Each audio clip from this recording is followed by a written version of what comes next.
Oke, assalamualaikum warahmatullahi wabarakatuh. Berjumpa lagi dengan saya di sini.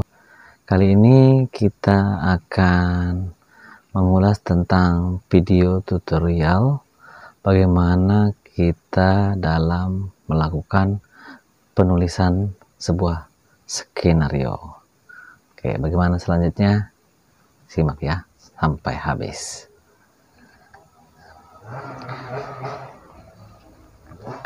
Nah ya guys ya, untuk awal ini saya akan ingin memperkenalkan ini bahwa saya juga banyak mengutip dari Edi Cahyono, penulis skenario yang hebat ya guys ya, yang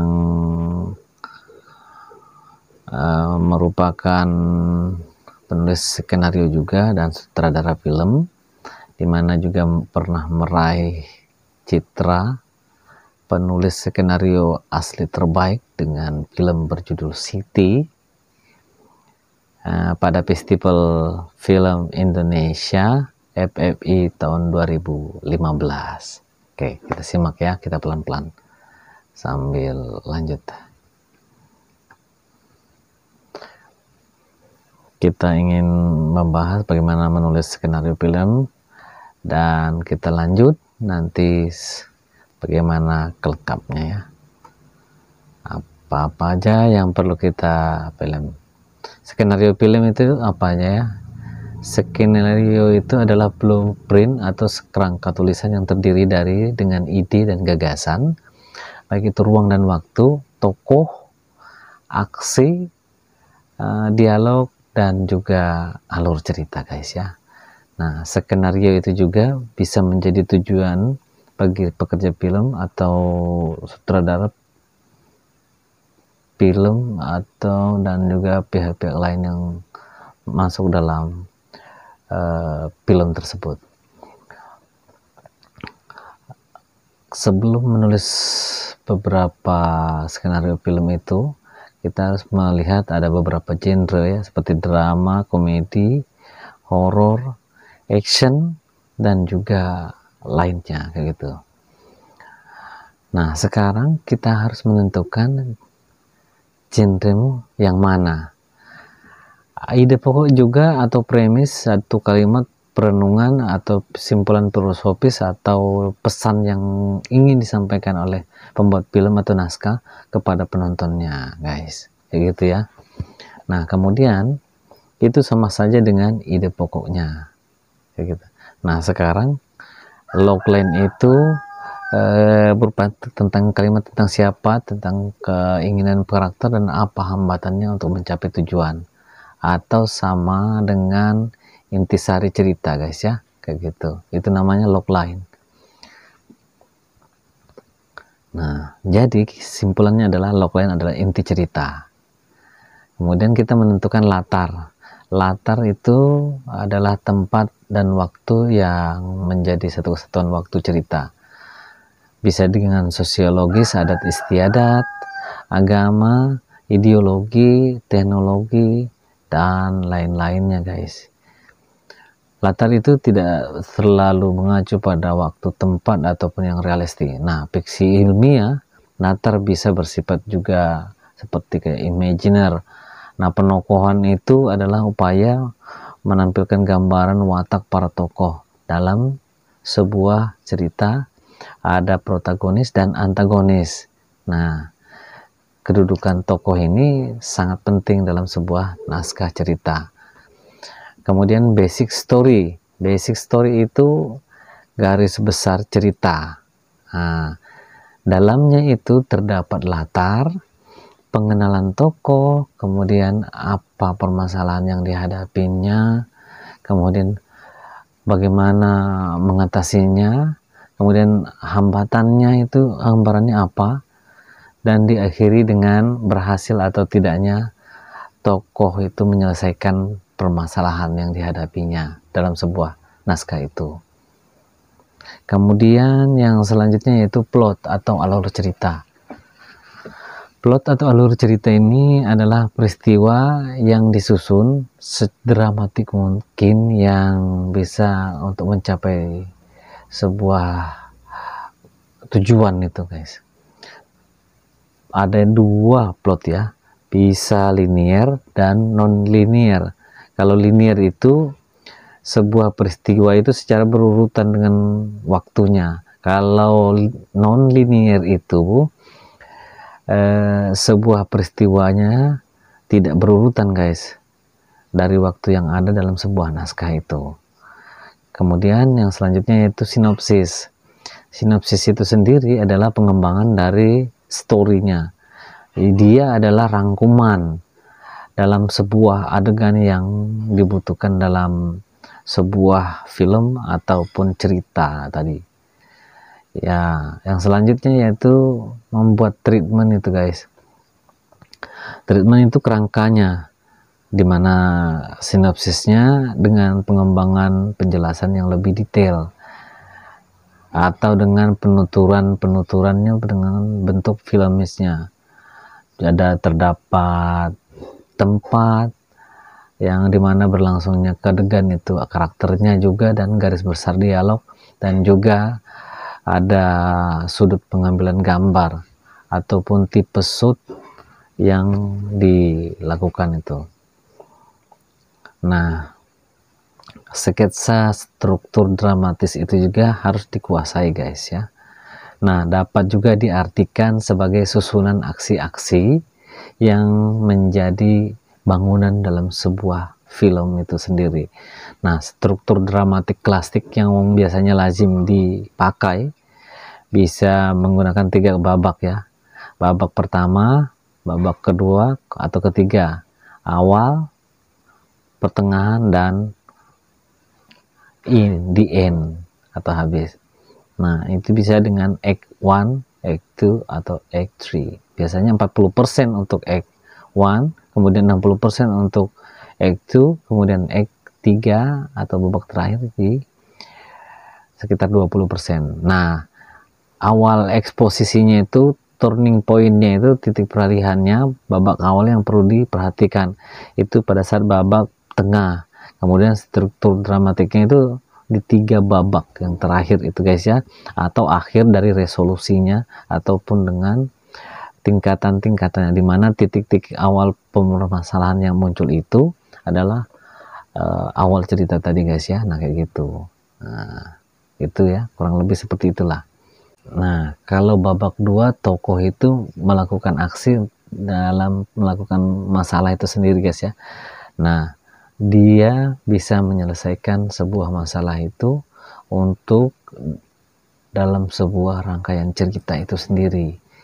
Nah, ini adalah inti dari latar ceritanya yang ada di babak 2 atau act 2, yang berisi biasanya kebanyakan 60% dari cerita.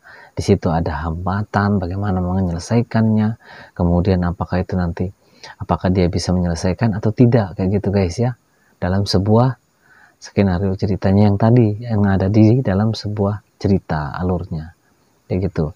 Nah, di babak itu juga akan lebih menarik seandainya ada permainan mengangkat emosi dari penonton yang ada, sehingga terasa lebih mengesankan kayak gitu. Seperti emosi yang muncul atau perdebatan kayak gitu guys ya. Nah, seperti itulah mungkin kurang lebih, atau menarik ulur menyelesaikan sebuah masalah kayak gitu. Intinya seperti itu. Kebanyakan dari dialog-dialognya itu ya itulah.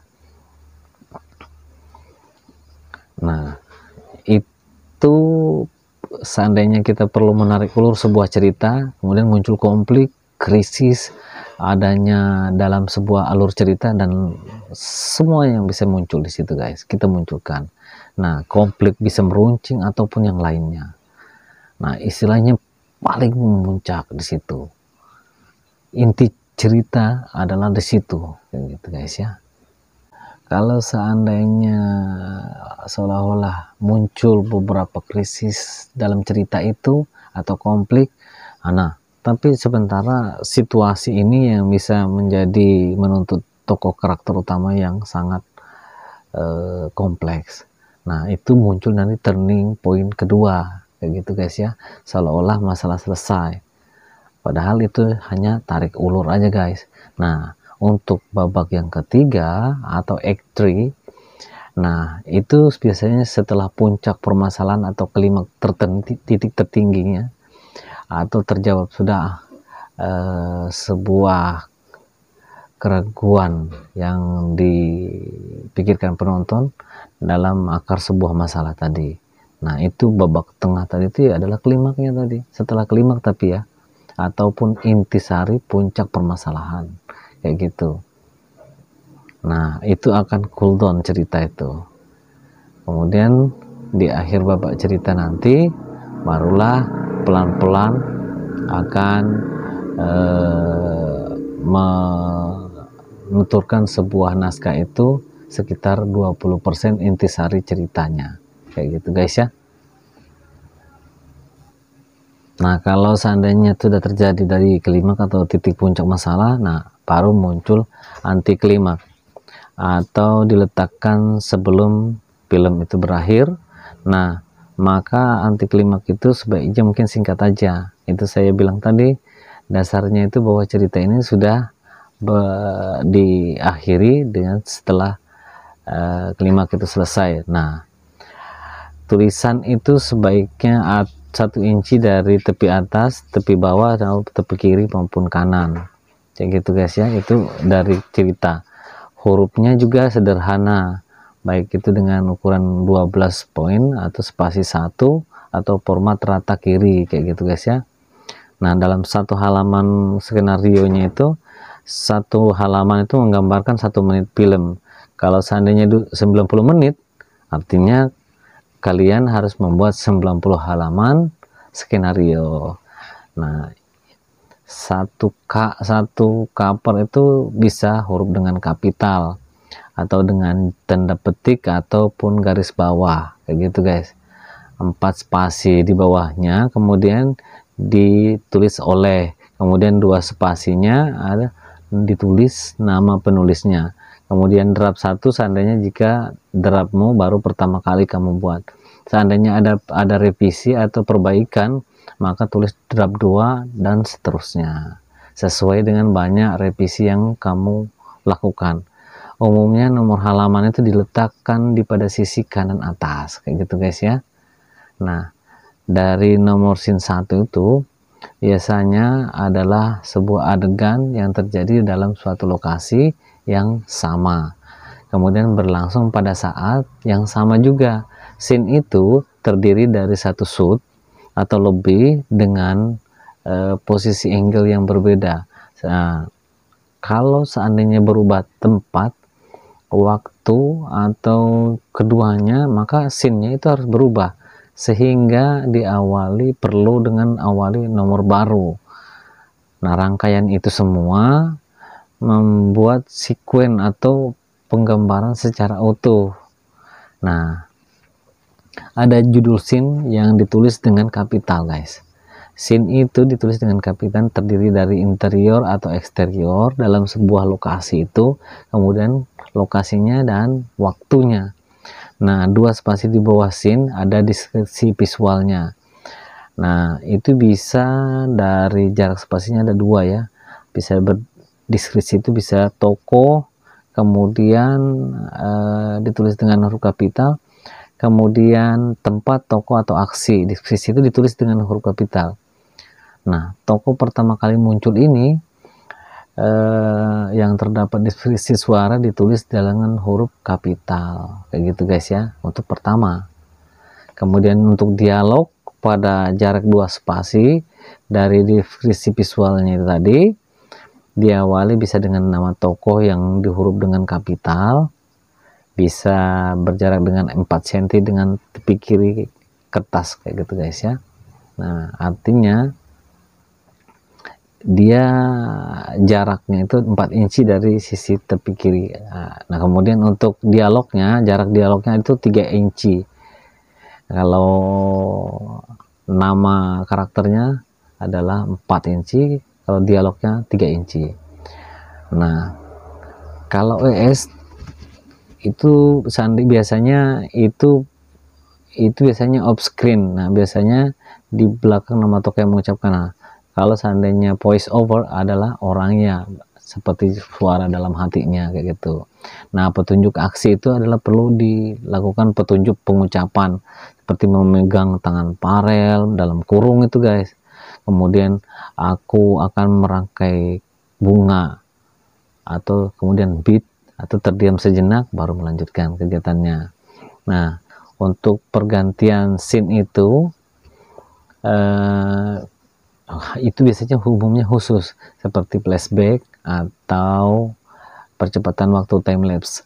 Nah, penulisan itu biasanya menggunakan pergantian scene biasanya 6 inci dari jari kertas dari sisi sebelah kanan, 2 spasi dari scene sebelumnya, kemudian 2 spasi juga di bawahnya, kayak gitu guys ya. Nah, seperti itulah nanti ya. Nah, dalam hal ini perlu diperhatikan seperti itu. Nah, teknik lanjutnya dialog atau deskripsi. Biasanya digunakan untuk menandai dialog yang terputus di sisi visual atau akhir halaman. Biasanya jaraknya dari sisi sebelah kiri 3,5 cm. Kemudian tanda akhir skenario itu bisa ditulis dengan selesai di tengah tanda baris. Nah, selesai akhir skenario ditulis oleh, kemudian tidak perlu kita juga teknis pengambilan gambar itu tidak perlu ditulis, tapi pemikirannya dalam filmnya itu biasanya penulis untuk menulis deskripsi yang menggambarkan suatu shotnya. Nah, mungkin itu aja guys ya dari saya. Semoga saja bermanfaat dan selamat berkarya, dan semoga kalian sukses selalu. Kita tetap belajar dan memberikan sebuah kreativitas buat kita ataupun yang lain. Tetap semangat. Sampai jumpa lagi di lain kesempatan. Saya Wahab Sarani Channel. See you. Jangan lupa subscribe, like, dan komen. Bye bye.